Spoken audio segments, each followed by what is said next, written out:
Welcome to the Courage to Live podcast. My name is Josh Bitsko, and I'm a retired police captain with 24 years of experience out of Las Vegas. Currently, I travel the country and I teach people about courage, resilience, and leadership. In this Courage cast, we're going to talk about how to lead when there are loud voices saying you're wrong. And one of the things that I learned is leaders are judged the most by people that generally contribute the least, right? And the higher you get in leadership, the louder those sidelines get. I can tell you there were multiple times in my career as I continued to promote that I would make decisions. And if they were an unpopular decision, there was a lot of criticism involved around it. And I would love to sit here and say it didn't bother me when it happened, but it generally did. And I really had to reframe in my mind what that meant for me. And like, everybody's heard the quote, well, don't accept criticism from people you wouldn't take advice from. And I think that's a good place to, start, because the reality of leadership is people generally that don't take a lot of initiative are usually the first to say you're doing it wrong. And people that have led or built things, started businesses, carried responsibility tend to ask questions before giving opinions. That was always one thing that I used to, you know, identify if the criticism I was receiving was just from those loud people that don't ever take initiative, or somebody that's done it before and cares, and they're asking questions about why you made the decision and what your intent was behind it.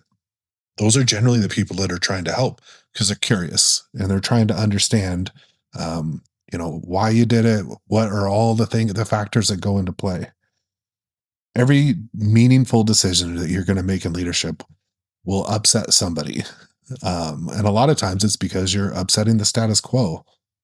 But real leaders, people that really want to make the right decisions, they make those decisions based on information, the values in themselves they've identified, the responsibility they have in it, not the fear of criticism.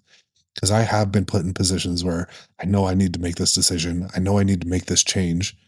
But I also understand that when I do it, it is going to upset the apple cart. It's going to upset a lot of people. So when something's coming up, I want you to remember innovation always looks wrong to the people that don't understand the problem you're trying to solve. It's why when I would make big changes, make big decisions in a leadership role, I tried to really understand the problem and take into account every factor that is going into this problem so I can make the right decision. And oftentimes the right decision isn't always going to be the most popular one. And this is where courage comes in. Leadership requires the courage to move, even though people aren't going to agree with you. And when I say move, I mean, enact change, be an agent of change, looking at the bigger picture rather than the comfort of the status quo. And results will validate the decision and quiet those critics. Because the leaders aren't defined by approval. They're defined by outcomes and then the integrity that they hold, the character that they have, not how they are viewed and not, how they present themselves because they want people to see them a certain kind of way.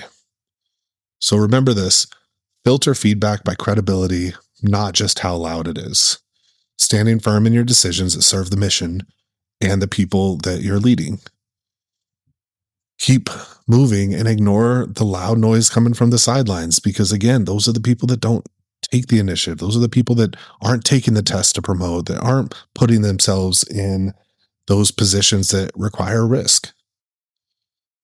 Every major advancement in business or policing, leadership, training, even your own personal growth will be faced with early criticism. When Jenna and I started this business, we had people in our lives saying it's going to fail and it's not going to work. And, there's so many other voices out there doing what you're doing. And we ignored it and continued pushing. And we've been able to grow this business to a point where we're finding success. And if we listen to those loud voices, we wouldn't be. I appreciate you listening today. If you like the podcast, please share it with a friend, leave a review or subscribe. And if you liked what I'm talking about, there's more in the Courage to Live book by Josh Bitsko that's available on Amazon. And I appreciate you spending time with me today.